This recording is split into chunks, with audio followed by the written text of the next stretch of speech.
네, 설 연휴 직전에 흔들리는 아베노믹스를 재추진하기 위해서는 구로다 하루이코 총재 연임이 필요하다는 것을 이 시간을 통해서 전해드린 바가 있는데요. 일본의 작년 4분기 경제 성장률이 예상보다 낮게 나오고 엔달러 환율이 106엔대마저 붕괴를 하다 보니까 이 아베 총리가 구로다 하루이코 일본 총재 연임을 조기 결정을 했습니다. 우리가 설 연휴를 보내는 동안 일본 시장은 정말 긴박하게 돌아갔는데요. 오늘은 일본의 분위기를 전해드리도록 하겠습니다. 한국경제신문의 한상춘 논설위원 나오셨습니다. 안녕하세요. 네, 안녕하십니까. 네, 반갑습니다. 설 연휴 직전에 짚어드린 바가 있습니다만 일본의 작년 4분기 경제 성장률이 예상보다 낮게 나왔는데 어떻습니까? 네, 최근에 본 각 네. 중앙은행 총재라든가 부총재의 그 인사 소식이 많이 열리죠. 그래서 제롬 파월이 지난 2월 8일부터 임기가 시작돼서 그렇고요. 그렇다도 그 4월 8일 날 임기가 돼 있는데요. 조기 연임이 결정돼서 의회에 상정된 상태고요. 그리고 부총재들이 임명이 지금 속속되고 있습니다. 네. 이런 가운데 한국은행 그 이주일 총재께서도 3월 말에 임기이기 때문에 인사청문회를 감안하면 설 연휴 직후에 사실 문재인 대통령께서 차기 한국은행 총재를 임명하지 않겠느냐 해서 그렇죠. 지금 증시 입장에서도 가장 큰 관심사가 또 많은 그 전문가라 칭하고 언론에서 하는 사람들이 이 점을 좀 이렇게 그렇게 비중 있게 다루지는 않고 있는데요. 그렇지만 가장 비중 있는 문제가 이 문제다 이렇게 볼 수 있습니다. 그중에 그렇다 하루이코 일본행 총재의 연임이 설 연휴 기간에 들렸던 것이 사실 어제는 그제 같은 경우는 그 통상 문제 때문에 굉장히 중요해서 이 문제를 지금 전해드립니다는 설 연휴 기간에 결정됐죠. 네. 뭐 아시겠습니다는 설 연휴 직전에도 일본의 그 4분기 성장률이 그렇다 하루이코의 연임과 관련해서 굉장히 중요하다는 말씀드렸었는데요.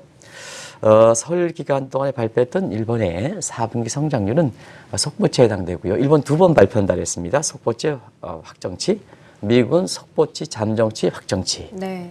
그래서 Advanced Potential Final 이렇게 돼서 어떤 분은 수정치라 하는데 그건 잘못됐다는 걸 말씀드리겠습니다. 분명히 영어 표현에서는 Advanced Potential Final 이렇게 해서 나와 있기 때문에 속보치 그 다음에 잠정치 확정치로 한국어로 번역해야 된다는 걸 말씀드리고요. 그런 상태에서 이번에 그 4분기 성장률 속보치고 또 4분기 성장률 하면 일본의 연간 성장률이 나오겠죠. 네. 그리고 작년에 그 중요한 선거를 통해서 다시 재신임한 아베 총리 입장에서는 경제 성과적인 측면에서는 첫 성과에 해당되는 것이 4분기 성장률이다. 그래서 많은 의미를 갖고 있는 상태거든요. 근데 그 설 직전에도 어느 정도 성장률이 좀 낮아질 것이다 이렇게 예상은 해드렸습니다는 시장 예상치가 당시에 0.9 정도로 퍼센트 정도로 이렇게 말씀드린 적이 있습니다는 그보다 실적치가 더 떨어졌습니다.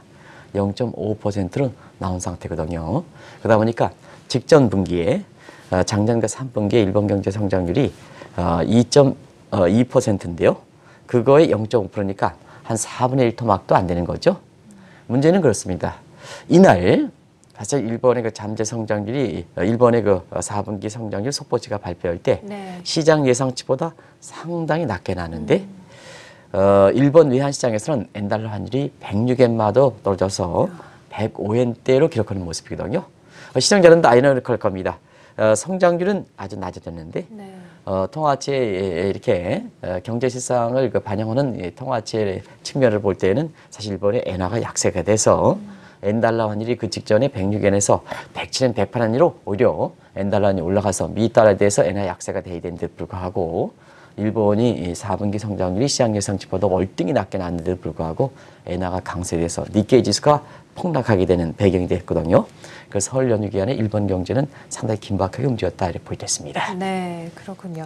방금 말씀을 해주신 것처럼 작년 일본의 4분기 경제 성장률이 둔화 발표했음에도 불구하고 엔달러 환율이 105엔대로 좀 떨어졌습니다. 어떻게 봐야 할까요? 역시 네. 누누이 말씀드렸습니다. 일본은 시장에 맡겨놓으면 네. 유시 버클의 베리 아이켄 그린 교수가 예. 얘기했던 엔코의 저주에 걸린다 이렇게 이제 보시면 되겠습니다. 결과적으로 보면 4분기 성장률이 이렇게 낮게 나왔는데도 불구하고 사실 그 엔달러 환율이 105엔대 이렇게 떨어진 것은 결과적으로 보면 그렇다 하루이코라든가 이런 사람이 연임이 되지 않을 때는 아베 총리가 일본의 그 경제 정책이든 통화 정책이든 전부 그 관장할 때는 결과적으로 보면 시장, 통화정책은 시장 원리에 맡겨놓지 않겠느냐. 그 시장 원리에 맡겨놓으면 1990년대 이후에 일본 경제 침체의 가장 큰 요인 중에 경기 어려운데 엔화가 강세돼서 결과적으로 보면 일본 경제가 잃어버린 20년이 낫게 했던 가장 큰 배경은 엔코의 저주가 다시 낙인 효과가 이렇게 재생될 가능성이 높기 때문에 그것이 외환시장에 반영됐다고 그렇다 이렇게 보겠습니다. 결과적으로 보면 100원대 가니까 일본의 아베 총리 입장에서는 굉장히 화들짝 놀랄 수밖에 없지 않습니까? 일본이 이 시장에 맡겨놓으면 엔고의 저주에 걸리기 때문에 경기가 재침체돼서 이 시장 원리를 이렇게 차단시키기 위해서 2012년 12월부터 아시겠습니다는 발권력을 동원한 엔저를 유도한 아베노미스를 추진해서 이 정도 왔는데요. 그때 당시에 엔달러 환율이 123엔거든요. 근데 이번에 그 4분기 성장률 속보치 발표 직후에 엔달러 환율이 105이니까 아베노미스의 가장 근간이 되는 엔저축이 무너진다는 얘기거든요. 그런 측면에서는 아베 총리가 화들짝 놀랄 수밖에 없기 때문에 그렇다 하루 효과에 일본의 연임 문제, 일본 은행의 총재 연임 문제에 대해서 조기에 자기 자신의 의도와 관계없이 사실 연임을 확정시 의회에 이렇게 상정시킨 것이 아닌가 이렇게 보고 있습니다. 네, 그렇군요. 한 가지 궁금한 것이요. 일본 경제가 이렇게 어려울 때 왜 엔고의 저주에 빠지는지 배경이 상당히 궁금합니다. 사실 설 직전에 엔고의 저주 이 문제에 대해서 말씀드렸었는데요. 그 배경에 대해서는 시간 관계상 말씀드리지 않고 이전에도 한번 말씀드렸기 때문에 이렇게 그 문제를 왜 이렇게 엔고의 저주에 걸리느냐. 다시 말하면 일본 경제가 어려운데 원칙적으로 보면 엔화가 약세가 돼서 수출이 증대하고 경기가 살아나야 되는데 이게 시장 메커니즘 원리거든요. 일본은 경기가 어려울 때 오히려 거꾸로 엔화가 강세되느냐. 그래서 경기가 침체돼서 수출이 부진하고 경기가 침체돼서 잃어버린 20년이 되느냐 하는 요 얘기를 좀 말씀을 드려야 되는데요. 결국은 경기가 어려울 때 일본의 통화가 경기 어려운 것을 반영해서 엔화가 약세되지 않고 안전통화로서 더 이렇게 더 수요가 증대한다는 얘기입니다. 결과적으로는 이 문제는 지금의 미국 경제도 괜찮고 미국 증시도 괜찮은데 달러가 약세가 되는 이것도 아주 정상적인 통화 이론으로 보면 이해할 수가 없는 거거든요. 뭐 시청자 여러분도 아시겠지만 미국 경제 좋다, 증시가 좋다, 미국으로 자금 들어간다, 달러가 강세된다. 지난 3년 동안에 사실 미국의 금리 인상에 따라서 많은 사람들이 달러 투자를 권유했습니다는 이것이 국내 재테크에서 가장 실패본 대목이거든요. 뭐 이 얘기를 왜 이렇게 말씀드리냐면요. 과거에 특정 증권사에서 무슨 펀드 얘기를 얘기할 때 그때 당시에 그게 우리나라 재테크에서 실패한 대목이다. 지금은 다 복구됐습니다는 그게 7조 뿐이 안 되는데요. 달러의 개인 예금, 기업들이 갖고 있는 것은 500억 달러 정도 되고 아직도 개인들 입장에서는 116억 달러 정도 되는 거거든요. 여기서 116억 달러를 곱하기 1대 1000만 하더라도 약 11조가 넘는 거거든요. 그래서 특정 증권사가 2008년 전후에서 팔았던 그 펀드보다도 지금은 원금이 다 복구되고 수익률이 굉장히 높은 걸로 알고 있습니다. 꾸준히 갖고 있었던 사람들 같은 경우에는 그때 이 7조보다 더 많은 12조 정도에 해당되거든요. 그런 상태에서 한국의 미국의 금리 인상에 따라서 달러 매입하라 했던 것은 국내 개인 투자가 기업의 손실분을 빼더라도 사실 최대 재테크의 실패가 되는 이유인데요. 그것이 시청자 여러분도 이해하지 못하는 겁니다. 경기가 살아나고 증시가 살아나는데 왜 미달러 가치는 약세를 낼까? 금리 인상까지. 이것이 바로 최근에 그 경제 이론이 잘 통하지 않는 뉴노멀 환경이기 때문에 그렇다 보셨습니다. 그 뉴노멀적인 현상 중에서 통화체에서 또 다른 측면이 일본의 경기 침체에도 불구하고 원칙적으로 엔화가 약세되는데 엔화가 강세되는 것은 결국 라스트 리조트의 기능에 달려있다 이렇게 보였습니다. 그러면 라스트 리조트 기능은 뭘까 하는 측면에서 보면 최종적으로 한 나라 경제의 스트레스를 최종적으로 리조트 이경원 앵커께서 저랑 같이 방송하면서 스트레스를 받으면 주말에 어디 가서 푸느냐? 리조트 시설에 가서 풀죠. 그래서 한 나라 경제에 스트레스가 발생했을 때 그 마지막 풀어주는 것이 중앙은행이 원래는 발권력을 갖고 있기 때문에 발권력을 통해서 최종 대비자 역할을 한다. 이게 라스트 리조트 기능이거든요. 이게 특정 국가의 통화에서 디폴트 리스크라든가 뭔가 이런 측면에 전부 결립되어 있기 때문에 결과적으로 라스트 리조트 기능을 누가 갖고 있느냐 하는 측면에서 보면 만약에 이것이 아베노믹스를 추진한 주체는 일본은행이 갖고 있었다면 경기가 어려울 때 결국 통화정책 추진하더라도 경기가 어렵다. 그러면 일본은 믿지 못하겠다. 라스트 리조트라는 게 일본은행이 못 믿겠다 하면 원칙적으로 보면 일본 경제 어려울 때 라스트 리조트 기능을 다른 국가 마찬가지로 일본은행이 갖고 있었다면 결과적으로 보면 엔화가 약세되는 원칙적인 통화 이론을 통하지 않겠느냐 이렇게 보는데요. 네. 일본은 잃어버린 20년 과정에서 재정 지출이 증대해서 재정 적자가 늘어나다 보니까 엔화 표시 국채를 발행할 수밖에 없었거든요. 그 엔화 표시 국채를 미국의 달러 표시 국채와 다른 것은 엔화 표시 국채는 국제화되지 않았습니다. 이것은 뭐냐, 약 96% 정도를 일본 국민의 높은 저축률을 이용해서 사줬던 사항이거든요.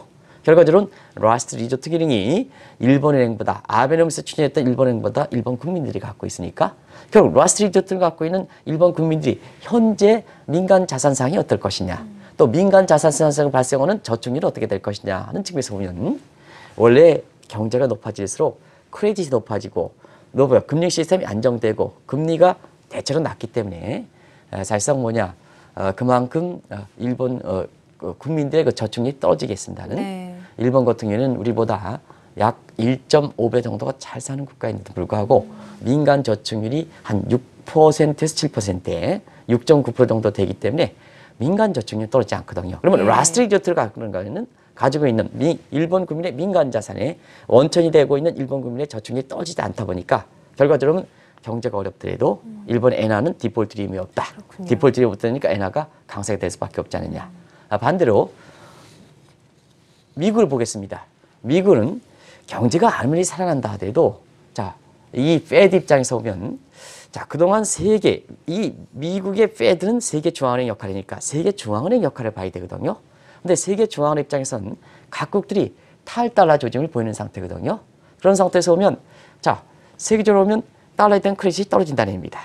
아무리 미국의 금리를 올리고 미국 경제가 좋고 증시가 올라갔다 해도 시청자 여러분께 달러 강세가 돼야 되는데 왜 달러가 이렇게 가치가 올라가지 않을까 하는 측면에서 보면 달러는 세계 중심 통화이기 때문에 페드가 세계 중심으로서의 신뢰를 좀 그만큼 갖고 있느냐 하는 측면에서 보면 소위 국제적으로 보면 트리픈 딜레마라고 있거든요.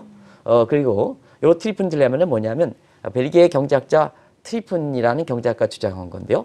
세계 중심 통화를 이렇게 역할하려면 유동성을 충분히 보호해야 된다. 네. 그러면 유동성을 충분히 보완해야 되는데 사실 유동성을 보완하면 달러 가치가 떨어지게 되거든요. 그런 그 딜레마 상태입니다. 그런데 최근에 보면 이러한 어떤 분 같은 역 딜레마, 무슨 TV에 지금 이렇게 해서 하는 그분 같은 경우에는 사실 저랑 같이 회사에 근무했었었는데요. 네. 미국의 금리 인상에서 달러 강세가 된다 해서 트리픈 딜레마라는 이상한 용어들을 사용해서 달러 강세된다는 이런 방송을 한 적이 있습니다는 그때 한국경제TV 방송을 통해서 그 무슨 얘기냐. 국제금리 이론을 전공하고 30년 이렇게 종사하는 입장에서는 그 얘기는 있을 수가 없겠다. 네. 아마 그 양반은 철학을 전공하라고 알고 있는데요. 그런 측면에서 보면 그러한 부분이 미국의 금리 인상에서 달러 강세에서 이렇게 국내 그 달러 투자에 실패를 갔던 대목이거든요. 그런 각도에서 보면 사실 일본 국민들이 저축률이 높다 보니까 라스트 리조트를 갖고 있는 일본 국민의 저축률이 높다 보니까 결과적으로 경제가 어렵다 하더라도 일본의 엔화가 강세가 돼서 경제가 더 어려워지는 그 아베노믹스의 근간을 흔들어 버리는 이런 상황이 발생한다 이렇게 보시면 되겠습니다. 네. 그렇다면 이렇게 아베노믹스가 흔들리고 있는데 이런 아베노믹스를 복원하고 엔고의 저주에 빠지지 않기 위해서는 어떤 조치가 필요합니까? 그게 바로 2015년에 아베 총리가 당시에도 아베노믹스가 흔들리면서 엔달러 환율이 100엔 정도 떨어졌었거든요. 네. 그때 국제금융시장에서 시청자 여러분 이 방송을 통해서 말씀드린 적이 있습니다는 120에 3엔 간 것이 또 모 교수님께서 아베노믹스를 추진해서 145엔 간다 이렇게 했던 것이 결과적으로 그때 100엔 정도 떨어졌거든요. 근데 국제금융시장에 미스터 N으로 돌아오는 삭각계 바라는 사람은 90엔까지 떨어진다. 그러다 보니까 2015년에 국제금융시장 미스터 N으로 통하고 우리나라 외환위기 때 우리나라 사람들한테 많이 알려져 있던 삭각계 바라가 90엔 떨어지다 보니까 네. 아베노믹스가 추진하기 이전까지 돌아간다는 얘기죠. 그렇죠. 그러다 보니까 자 아베 총리가 이거 어떻게 풀어갈 것이냐 하는 측면에서 그때의 조언을 구했던 사람이 자 노벨 경제학상 두 분 다 타셨습니다는 폴 크루만 교수, 스티그러츠 교수, 조지 스톨 교수 이분의 얘기거든요. 근데 이분의 조언은 자 과감한 경기부양책을 주문했습니다. 근데 문제는 한번 보겠습니다. 과감한 경기 부양책은 두 가지가 있다. 하나는 재정 사이드에서 과감하게 지출을 늘린 정책이 있고 통화 정책에서 울트라 금융 완화 정책을 계속해서 가져가는 두 가지 정책이 있는데요. 그러면 재정 정책 측면에서 보겠습니다. 일본은 이미 잃어버린 20년 과정에서 재정 적자가 확대되고 여기 매우기에서 국가 채무가 엔화 표시 국채를 발행하다 보니까 국가 채무가 시청자 여러분도 아시겠지만 그리스보다 많은 GDP 대 250%거든요. 그러면 재정 정책 쪽에서 한계가 있다는 얘기입니다. 국가 채무가 GDP에서 250%인데요. 재정 적자를 메우기 위해서 엔화 표시 국채를 발행하면 네. 일본 국민들이 아무리 애국심이 있다 하더라도 사주지 않겠죠. 그렇죠. 그러다 보니까 이런 문제가 되는 겁니다. 아베 총리의 재정을 담당한 아베 행정부와 구로타 하루오카의 사실 일본행 청구와는 결합이 있지 않겠느냐. 이게 재정과 금융의 결합이다. 그게 무슨 뜻이냐 하면 결국 과감한 경기 부양을 위해서 재정 정책의 국채를 발행하면 이게 일본 국민들이 사주지 않다 보니까 누가 사줘야지 아베 정부의 재원이 형성되거든요. 그래서 과감한 재정 지출을 할 수 있는 이러한 재원이 형성되는 거거든요. 근데 일반 국민들은 사주지 못한다. 그러다 보니까 중앙이 다시 사준다. 그러면 행정부 사이드에서 국채를 발행하는데 발권력을 갖고 있는 중앙은행이 사준다. 이게 유명한 마인드 모니티제이션, 국채 화폐라는 얘기입니다. 네. 결과적으로는 중앙은행이 아베 총리의 신여 역할이 되는 거거든요. 또 한 가지는 국채 발행 과정에서 아시겠습니다만 국채 발행 과정에서 시장에 국채 공급 물량이 증대하니까 가격이 떨어지고 금리가 급등해서 소위 공공분의 재원이 형성될지 모르지만 금리 상승 과정에서 민간의 수요가 떨어지는, 다시 말하면 민간 소비가 떨어지고 투자가 떨어지는, 그래서 자 공공은 지출이 증대하지만 민간은 금리 상승 과정에서 떨어지니까 전체적으로 보면 총수요가 증대되지 않는다. 이게 유명한 크라우딩 아웃 이펙트거든요. 이런 쪽이 되기 때문에 재정 정책으로 한계를 보다 보니까 결국은 뭐냐, 그렇다 하루효과가 아베노믹스에 추진했던 울트라 금융 완화책 주역이다 보니까 네. 그쪽에 이렇게 갈 수밖에 없지 않느냐, 이런 그렇죠. 거거든요. 네. 그런 각도에서 그렇다 하루효과가 싫지만 연임을 결정했던 요인이다를 보게 됐습니다. 네. 말씀을 방금 해주신 것처럼 아베 정부가 가져갈 수 있는 대책이 제한이 돼서 그런지 어쨌든 아베 정부 궁여지책 속에 구로다 하루이코 총재를 연임하기로 결정을 하지 않았습니까? 네. 네. 일본이 이제 그렇다 하루효과가 우리 설 연휴 기간에 연임됐을 때 네. 일본의 신문들 이렇게 보면요, 고육지책, 궁여지책 뭐 이렇습니다. 그렇군요. 이런 쪽으로 이렇게 했는데요. 네. 지금의 아베와 그렇다 간의 관계를 사실 이렇게 아주 한 단어로 요약된 게 아닌가. 그래서 그렇다 하고 연임을 하지만 아베 총리 입장에서는 반갑지 않은, 그러나 아베노믹스에 이렇게 유지를 하기 위해서는 네. 어쩔 수 없는 선택이었다를 보겠습니다. 사실 그 시청자분께서도 그렇다 하루효과가 4월 8일 연임이지만 1월 달 정도, 종례에 관한 거면 1월 달 정도에 사실 일본행 총재가 연임 여부를 결정해야 되거든요. 근데 마지막까지 노코멘트 했습니다. 일본의 4분기 성장률 속보치가 밝혀야지 노코멘트 했거든요. 이것이 오히려 거꾸로 일본의 그렇다 하루효과의 연임이 결정되는 게 아니지 않느냐. 그래서 4분기 성장률이 낮게 나왔을 때 결국 울트라 금리 완화 정책의 주역인 그렇다가 연임되지 않는다면 어떠냐, 엔구의 저주에 빨린다 해서 엔달러 환율이 100원대에 떨어진 거거든요. 네. 그런 각도에서 사실 뭐든지 사적인 어린 문제가 결부되면 본인이 자충수가 된다 하는 걸 단적으로 보여준 대목이 이번에 그렇다 하루효과의 일본의 조기의 연임을 아베 총리가 올 때 아베 총리가 걸린 자충수가 된 게 작년의 교육 문제에 이어서 이번에 또다시 한번 되지 않겠느냐 해서 아베 총리가 그렇다 하루효과의 연임을 시켰지만 자기 자신의 신뢰도는 많이 떨어지는 이런 모습인데요. 사실은 뭐냐 하면 많은 사람들은 아베와 그렇다 간에 꿍짝이 맞았다. 물론 작년 10월 중의원 선거 이전까지는 꿍짝이 맞았고 좀 더 이렇게 뭔데 본다면 스티그로츠와 그 다음에 폴 크러만의 과감한 경기 주문 이전까지는 사실 그 호흡이 잘 맞았습니다. 네. 지금 이제 꿍짝이 맞았다 하니까 이상한 표현을 쓰는데요. 호흡이 잘 맞았습니다. 근데 그 균열을 보이기 시작한 것이 뭐냐? 사실 2015년에 폴 크러만과 스티글러츠의 과감한 경기 부양 때 결과적으로 선택할 수 있는 것은 재정의 과감한 경기 부양이 안 되다 보니까 울트라 금융 완화를 해야 되는데 울트라 금융 완화에서 중앙은행의 아베 총리가 자기 주무르기 위한 신여 역할을 하다 보니까 그때부터 갈등을 빚었던 거거든요. 근데 본격적으로 갈등이 빚었던 것은 뭐냐 하면 작년 중의원 선거에서 아베 총리가 다시 한번 국민의 신임도를 얻긴 했지만 이것이 일본 국민의 전폭적인 진심 어린 지도에서 나온 것은 아니었거든요. 근데 그렇다 하려고는 사실 일본의 10년의 고리를 차단시킨 주역이거든요. 네. 그래서 최소한 경제 성과는 좋거든요. 일본의 청년들의 사실 구인율 정도 같은 경우를 보면요. 1990년 이후에 사실 가장 높은 수준에 해당돼요. 기업이 구인은 가장 높은 수준에 해당되거든요. 그래서 일본 내에서 보면 아베 총리 신인도보다 그렇다 하루과의 일본 국민들의 신뢰가 높거든요. 그래서 이런 얘기가 있죠.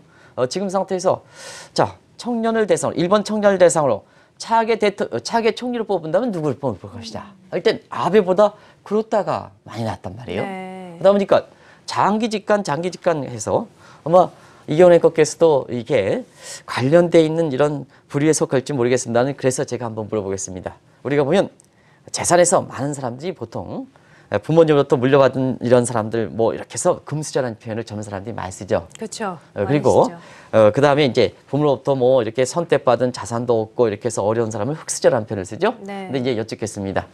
금수저가 욕심이 많습니까? 흑수저가 욕심이 많습니까? 금수저가 더 많지 않나요? 그죠. 금수저가 욕심이 많죠. 근데 아베 총리는 정치 3세대입니다. 맞아요. 권력에 있어서는 금수저에 해당되거든요. 권력을 한번 맛본 사람은요, 그 권력에 놓지 못하는 겁니다. 그런 과정에서는 이 아베 총리는 금수저 입장이기 때문에 장기 집권에서 이 욕심이 많은 상태에서 그래 그렇다가 사실상 본인의 의지와 관계없이 차기 총리로 거론될 수 있을 만큼 신뢰도가 높아 하다 보니까 그때부터 갈등을 빚었거든요. 네. 그래서 마지막 순간까지 개인의 장기 집권의 욕심 때문에 그렇다의 연임 문제를 결정하지 않는 문제거든요. 그런데 근본적인 축이 무너지다 보니까 결국은 울며 겨자 먹기식으로 그렇다 연임을 확정시켰다 이렇게 볼 수 있습니다. 네. 근데 중요한 것이요. 이번에 구로다 하루이코 총재가 연임을 한다고 하더라도 이제 아베 정부가 경기 부양을 위해 더 쓸 카드가 있는지 좀 궁금한데요. 네, 예. 아주 좋은 지적이십니다. 네. 지금 시청자분도 사실 재정 문제는 폴 크루방과 스티거트 교수가 이게 얘기했던 아베노믹스가 흔들릴 때 필요한 과감한 재정 지출은 못합니다. 네. 그러면 계속해서 과감한 경기 부양을 위해서는 울트라 금융 완화 정책을 계속해서 추진해야 되는데요. 시청자 여러분 아시겠습니다는 지금 쓸 수 있는 카드는 다 썼습니다. 한번 보겠습니다. 아베노믹스가 2012년 그렇다가 들어오면서부터 그렇다가 총재가 주역을 했습니다는 추진이 2012년 12월부터 되고 그렇다는 2013년 3월부터 들어왔거든요. 주역입니다. 근데 지금까지 발권력 동원했죠. 네. 전시나 쓰는 발권력 동원했죠. 그다음 미국식 왕정화 작전 추진했죠. 그다음에 금리도 마이너스 금리까지 추진했죠. 맞습니다. 다 소진됐죠. 네. 그러다 보니까 시청자 여러분께서 지금의 일본의 그 아베노믹스가 흔들릴 때 그렇다를 연임시켜서 울트라 금융 완화 정책의 주역인 그렇다를 연임시키지만 가져갈 수 있는 카드가 있느냐 하는 측면에서는 이번에 그렇다 하루요가 연임됐을 때 부총재로 임명했던 사람들의 내역을 보면 앞으로 일본의 통화정책이 어떤 방향으로 쓸 것인가 하는 것을 아실 수가 있다 이렇게 보겠습니다. 일본이 지금 상태에서 문제가 되는 것이 일본도 국채금리가 지금 오랜만에 제로 이하에서 마이너스 수준에서 지금 플러스로 동한 상황이거든요. 그런 상태에서 지금의 시장금리가 국채금리가 올라가면 일본의 소비라든가 투자가 안 되기 때문에 일본 경기 어려질 수가 있거든요. 그쵸? 네. 그런 상태에서 소비와 투자는 어디냐 하면 장단기 금리와 관련돼 있거든요. 그래서 이 수익률 곡선의 평준화, 그다음에 여러분 시청자 여러분께서 장단기 금리 차의 축소 이런 문제에서 장단기 금리 조작이 가장 앞으로 쓸 수 있는 카드거든요. 그런 측면에서 보면 장단기 금리 조작의 주역이었던 사람이 아마이메야 이 사람이 이제 일본에서 보면 가장 BOJ 일본은행 총재 일본은행에서 가장 오랫동안 근무했던 사람이다 이렇게 됐습니다. 네. 지금은 현직 이사인데요. BOJ 이사인데요. 사실 이분을 부총재로 임명시켰습니다. 그러다 보니까 장단기 금리 조작을 앞으로 울트라 금융 완화 정책에서 특히 기업의 설비 투자 관련된 일본의 장기채 금리가 올라가는 것을 단기적으로 보면 일본은행이 갖고 있는 단기채를 매도해. 그러면 재원이 형성된다. 그 재원 형성돼서 장기 금리를 매입해줘. 장기채를 매입해줘. 그러면 장기채 매입해주다 보니까 장기채 매입하면 장기채 수요가 증가하니까 가격이 올라가고 금리가 급등하는 것을 막을 수 있다. 그러면 기업의 설비 투자를 이렇게 계속해서 해줄 수 있다 하는 장단기 금리 조작 쪽으로 가지 않겠느냐 이렇게 보고 있습니다. 또 한 가지는 아베노믹스에 다시 한번 힘을 실기 위해서는 일본의 와세다 대학 교수인 와카타베 일본 사람들의 이름이 좀 됐습니다. 그래서 막가답에 이 사람을 또 다른 부총재로 임명했거든요. 네, 그래서 이번을 계기로 해서 다시 한번 흔들리는 아베노미스가 힘을 실지 않겠느냐 해서 제2의 아베노미스가 추진될 것이다. 해서 이 점이 한국 증시에 미치는 영향을 그동안 감안해 볼 때는 제2의 아베노미스의 향방에 대해서 사실 너무 방송들이 그 미국 중심으로 흘러가는 점을 감안해 볼 때는 이런 점에서 균형점을 가질 필요가 있는 시점이 바로 지금 시점이다 이렇게 볼 때 있습니다. 네, 맞습니다. 그러면 이렇게 구로다 하루이코 총재가 연임을 한 이후에 제2의 아베노믹스가 추진이 된다면 엔화 투자자들은 어떻게 좀 포지션을 가져가면 좋을까요? 사실 앞서도 네. 이제 국내 그 우리나라의 재테크 역사에서 가장 실패했던 대목이 네. 미국의 금리 인상 이후에 달러 사라, 달러 사라 해서 이 달러 사라에서 실패를 된 대목이거든요. 지금 한번 보겠습니다. 당시에 우리 원달러는 1,250원이었었는데요. 네. 어제는 좀 오르긴 했지만 1,050원대까지 떨어진 적이 있지 않습니까? 그건 그렇죠. 1달러에 뭐냐? 200원씩 떨어졌습니다. 엄청나게 떨어진 거죠. 맞아요. 우리 재테크 역사상 시청자 여러분, 미국의 금리 인상에 따라서 거의 모든 PB들이 달러 강세된다, 달러 사시오 이렇게 했던 것이 재테크의 가장 실패한 대목이다 이렇게 볼 때 있습니다. 근데 문제는 이렇게 달러를 매입했던 사람들이 이렇게 원달러들이 1,050원, 1,060원 가다 보니까 자 손실이 났습니다. 손실이 났습니다. 그런 상태에서 최근에 보면 원달러이 1,050원, 1,010원이니까 조만간 작년 12월도 조만간 1,000원 밑으로 떨어진다. 작년 10월 달에 10월서부터 나왔던 거거든요. 네. 근데요. 왜 그렇게 하느냐 하면 달러를 계속해서 투자를 권유했던 부분이 계속해서 갖고 있으면 그게 권유했던 PB라든가 권유했던 금리사 입장에서는 사실 부담이 되는 상황이거든요. 왜냐? 손실 났던 것을 계속해 가지고 있으니까. 그러다 보니까 원달러이 1,060원, 1,050원 갈 때 자 앞으로 1,000원 밑으로 조만간 뭉게 되겠습니다. 그러면 가뜩이나 달러에 대해서 손실을 갖고 있는 사람 입장에서는 지금 손실이 났는데 1,000원 밑으로 떨어져? 오케이. 그러면 지금 더 손실이 나니까 더 흔들리게 되겠죠. 그렇죠. 그러다 보니까 자 달러 부분을 팔아서 엔화를 사시오. 자 앞으로 엔화 사시오. 그래서 이렇게 권유했단 말이에요. 요 희석시키기 위해서.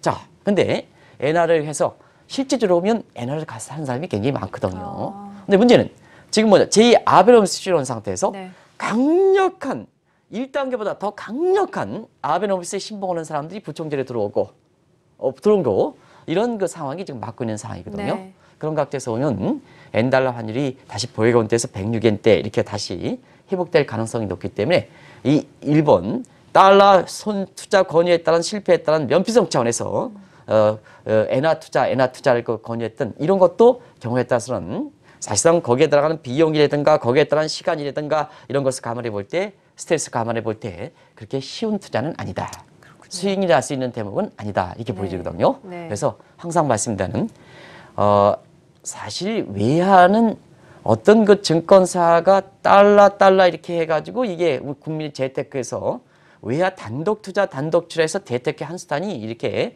지금 되고 있습니다는 제 국제금리시장 외환시장의 30년 우리나라에서 가장 지금 정책 당국자라든가 지금 금융사의 전 직원 중에서 가장 오랫동안 근무한 사람입니다. 근데 가장 오랫동안 근무한 사람에서 제가 전문가는 아니라고 얘기하겠습니다. 근데 경륜을 해서 얘기해 보겠습니다. 근데 사실상 외화 단독만 달러는 엔화 단독으로 투자하는 것은 저는 권유하지 않습니다. 네. 왜냐? 원달러거든요. 그러면 미국이 중심이고 한국이 주변국이다. 원엔 환율이거든요. 그러면 일본이 중심이고 한국이 이렇게 주변국입니다. 그러면 제가 오늘 이렇게 비해서 죄송합니다. 시청자 여러분한테 양해를 구하겠습니다. 예를 들어서 재테크는 주도권을 갖고 있어야 되거든요. 모든 금융사 직원들한테 자 내가 맡겨놓는다. 그러면 금융사 직원들한테 맡겨놓으면 내가 대응력이 없기 때문에 내가 필요할 때 내가 손실이 날 때 정작 금융사의 직원들을 원할 때 자 손실이 발생했으니까 고객한테 전화를 안 해준다는 얘기입니다. 근데 수익이 났다면 펀질하게 전해거든요. 추가적으로 내가 잘했기 때문에 더 넣으세요. 이게 금융사회에 다 그렇지 않습니다. 비대칭성을 띠고 있다 이렇게 보여졌습니다. 네. 그런 과정에서 사실은 하면 이 외화 투자는 달러 투자, 엔화 투자는 우리가 주변국이기 때문에 자 이경훈 앵커랑 저랑 만약에 연애를 한다면 시청자분들 지금 장면에서 이 PD가 같이 보여주지 않습니다는 서로 얼굴을 이렇게 볼 때는 이경훈 앵커가 어떻게 한상춘이가 같이 연애를 할 수 있느냐 모든 면에서 이경훈 앵커가 이렇게 앞서는데 그러다 보면 자, 제가 연애를 이경원의 거 한다는 입장에서 보면 워낙 모든 면에서 다 이경원의 거 뛰어나기 때문에 자, 내가 경쟁력이 부족합니다. 이런 측면에서 보면 자, 일단 데이트할 땐 데이트 비용을 제가 다 내야 되겠죠. 그리고 데이트 비용에서 시간이 가면 갈수록 데이트 비용이 많이 들어간 상태에서 이경원의 거와 한상준의 관계가 좋아지느냐 하면 만날 때마다 자, 이경원의 거 무슨 생각을 하는지 모르죠? 불안합니다. 돈 들어가는 입장에서는 불안했죠? 그러면 궁극적으로 연애 성공인 결혼에 꼬리 넣을 수 있느냐? 결혼에 꼬리 넣으면 못하는 거거든요. 이런 각도에서 보면 재테크의 주도권은 왜냐하면 내가 알아야 면장을 하는 거거든요. 그럼 금융사 직원과 대항력이 생기는 거고요. 그렇죠. 그다음에 뭐냐?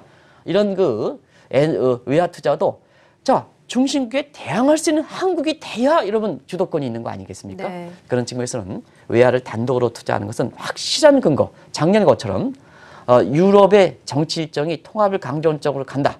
자, 유로 투자하세요. 유로 투자해서 20% 먹었지 않습니까? 그와 같처럼 확실한 근거가 있지 않을 때는 사실 뭐냐 이렇게 외화를 단독으로 그것이 달러든 엔화든 단독으로 투자하는 것은 권하지 않는다. 제가 우리나라에서 외환시장을 가장 오랫동안 종사하는 사람 입장에서 제가 권유하는 얘기다 하는 걸 말씀드리겠습니다. 네. 그러면 이제 이 구로다 하루이코 일본은행 총재 연임이 확정이 됐는데 이제 이주열 총재도 다음 달 말에 임기가 끝나지 않습니까? 다음 한국은행 총재 형제는 어떻게 생각을 했습니까? 예, 상당히 민감한 문제죠. 네, 그렇죠. 민감한 문제고 저도 사실상 한때 이주열 총재랑 같이 한국은행에서 근무한 입장에서 보면 이 문제에 네. 대해서 제가 개인적 사견을 이렇게 붙일 수가 있기 때문에 시청자 여러분한테 조심스럽게 이렇게 말씀드려야 되는데요. 네. 결과적으로 보면 이주열 총재에 대한 평판도가 아닌가. 그리고 국제적인 추세가 어떤 추세냐 하는 입장이거든요. 전체적으로 보면 제롬 파월은 교체했겠지만 트럼프의 개인적 특성에서 하지만 제닛 옐런의 이렇게 통화정책의 일관성을 유지한다리 보여졌습니다. 그리고 일본도 뭐냐. 일본도 아베 총리와 사적인 문제 갈등인데도 불구하고 경제 여건을 생각해서 구로다 하루이코를 연임시켰던 문제거든요. 예. 전체로 통화정책 일관성을 가져간다 이렇게 보여졌습니다. 그런 측면에서 보면 통화정책 일관성을 가져갈 때 자, 시장의 평판도에서 역대의 한국은행 총재 등에서 많은 사람이 들어오고 훌륭한 사람들입니다는 대부분 다 뭐냐 정책 색깔을 띠고 한국은행에서 굉장히 오랫동안 통화정책을 간장했던 이런 사람보다 그때마다 외부 사람이 많이 채워진 점이 많았거든요. 어떻게 보면 한국은행 내부에서 그래도 현직을 유지하는 상태에서 이렇게 총재를 되신 분이 아마 이주열 총재가 첫 번째 사례가 아닌가 생각하는데요. 네. 그러면 외부에서 훌륭한 전문가로 들어왔던 사람과 그다음에 이주열 총재가 들어온 사람, 이주열 총재 개인적으로 평가 볼 때는 뭐 제 평가가 아니고 많은 언론이라든가 관련돼 있는 사람 또 국제평가가 중요하거든요. 국제평가를 볼 때는 이주열 총재에 대한 평판도가 과거 정치색을 띠고 들어왔던 이런 한국은행 총재보다 평가가 이렇게 나쁘진 않다. 네. 제가 이제 개인적인 한국은행과 연관돼 있기 때문에 나쁘지 않다는 표현을 썼습니다. 제가 이주열 총재가 월등히 좋다 하면 그건 사실은 좋게 평가되거든요. 그래서 제가 그냥 가장 소극적으로 나쁘지 않다. 그런 측면에서 보면 지금 한국 경제가 당면한 문제에서 경제 성장률이 3% 가더라도 사실상 쏠림 현상이 되고 그다음에 사실 여러 가지 한국의 계층 간의 문제라든가 지금의 부동산 문제라든가 가계부채 문제라든가 또 한국의 통화정책 측면에서는 금리가 좀 낮춰져서 해서 금리가 상승기로 변하고 국채금리가 이렇게 올라가는 이런 점을 감안해 볼 때 굳이 여기서 빅체인지 시대에 변화를 줄 필요가 있겠느냐 하는 측면에서는 평판도가 좋은 사람 변화를 줄 필요가 있겠느냐 하면 세계적 추세에 맞아서 정치색을 띠고 이렇게 외부에 들어오는 사람들에 대한 비판보다는 그냥 연임시키는 것도 좋은 방안이다. 좋은 방안이다 이렇게 하는 겁니다. 네. 좋은 방안. 물론 훌륭하신 문재인 대통령께서 최종적으로 결정하겠습니다는 사실 국제금리상 30년 가장 우리나라에서 많은 네트워크를 갖고 있는 그 국제적 평판도로 볼 때는 연임하는 것도 하나의 방안이다. 제가 좋은 방안이라는 표현을 쓰지 않겠습니다. 하나의 대안이 될 수가 있다는 걸 말씀드리겠습니다. 그런 것 같아서 국회에서 오랜만에 좋은 일을 했습니다. 금통위원들, 현 정부에서 오랜만에 좋은 일은 금통위원들을 대폭적으로 교체시키는 것을 원칙적으로 방지시켰거든요. 이게 좋은 일입니다. 이게 네. 통화정책 일관성, 시차가 기는 재정적자다 시차가 기는 입장에선 그래서 금통위원들을 통화정책을 결정하는 금통위원들을 한꺼번에 대거 교체시키지 못하도록 하는 법 개정이 나왔으니까 네. 총재 문제에 대해서도 사실 문재인 대통령 입장에서도 이런 문제를 감안해서 이렇게 자기 한국은행 총재 문제를 결정해 주십사 하는 것을 좀 이렇게 감히 제가 이렇게 방송을 통해서 말씀드리는 것조차도 대통령께 누가 될 수가 있겠습니다는 그런 말씀을 국제적 추세에 비춰서 말씀드린다는 걸 말씀드리겠습니다. 네, 알겠습니다. 자, 오늘은 구로다 하루이코 일본은행 총재가 연임이 되면서 엔화 투자 그리고 우리 경제에 미치는 영향에 대해서 이야기를 나눠봤습니다. 한국경제신문의 한상주 논설위원과 함께했습니다. 고맙습니다. 네, 고맙습니다. 네, 굿모닝 투자의 아침 1부 여기서 마치고요. 잠시 후 2부에서 뵙겠습니다.